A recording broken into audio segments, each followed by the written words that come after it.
الله عليكم كسر دوادة برنامج كنا أركتب بالشو أسبوع كستان يدي كوجسو قد بنا حد بقضب كأوجه هذا الخاين تبدأ أسبوعي تجاي أما ساميت كمركز اللي جوجو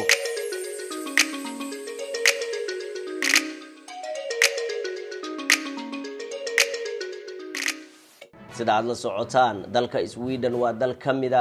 dalalka dhaca juqraafi ahaan waqooyiga qaaradda Yurub waana dal ay bahwadaag yihiin wadamada la isku yiraahdo Scandinavian-ka ama wadamada barwaaqa sooranka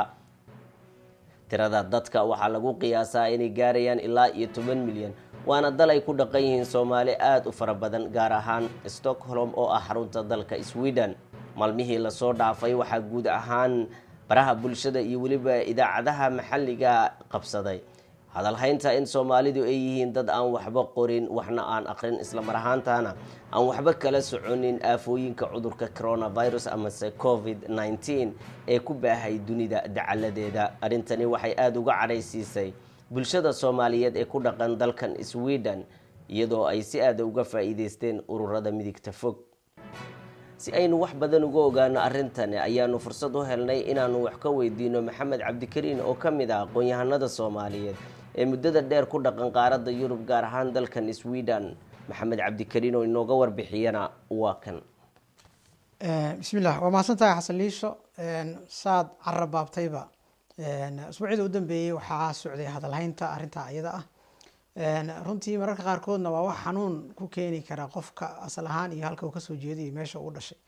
waxa aad u haboon in dadku ay yihiin kuwa mar walba foojigan oo la socdo sidii wax u dhacayaan laakiin waxaan isleeyahay arintaas waxay ahayd fadeexa fashilantay maxaa yeelay qaabka loo tabiyay iyo siday u baxday ma ahayn sida dhabta ah kama tarjumaynin dadka halkan ku dhaqan dad dhalinyaro iyo dhaxaad isugu jiro iyo waayeelba way jiraan laakiin say u badan yihiin ma dhihi karno luqadda Swedish-ku waa luqad ku adag waqtigan asaga ah in dadku Soomaalida ay fahmaan in macnaha farfiiq ay noqoto oo ayaga la taargad laga dhigana waxaan isleeyahay wax kaliya ma ahayn cirka ka soo dhacay farfiiq iyo waxay ku timid in anaga dhexdeena wax naga yimid inay ahaadeen sida aad maqasheenba ururka dhaqaatiirta ayaa markii u horeysay ahayd waxa uu weedhan ay ka soo yeertay laakiin ayagu ama aqoon ha isbedeno ha ka bariiqato ama si kale waxa noqdaan waxaan isleeyahay qaabka uu u baxay hadalkaas ma ahayn mid dadka Soomaaliyeed iyo shacabweynaha Soomaaliyeed ay ku qanceen runtii iyada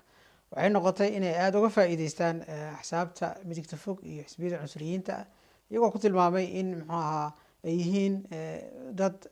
baaba ah waxba aan akhrin waxba aan la socon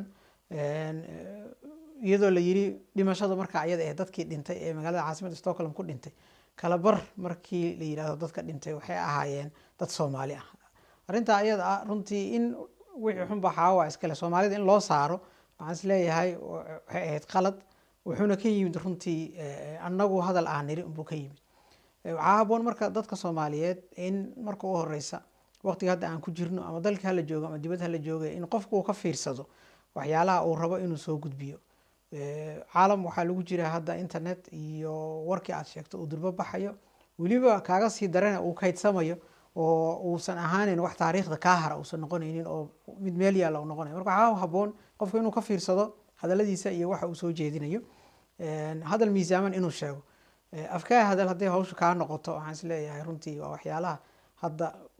jababka aan ka kabsan laanahay noo keenay marka dadka waxaan kula talin lahaa inay ka fiirsadaan arinta iyada waxa ugu horeyn muhiim ah in qofku uu qaato talaabooyinka iyo talooyinka loo soo jeediyo qadarta iyadoo jirto marka hadda saxaabadii iyo kulli u noqono waxyaalo fara badan oo waxa jira dhacay ama aafooyin dhacay xilligii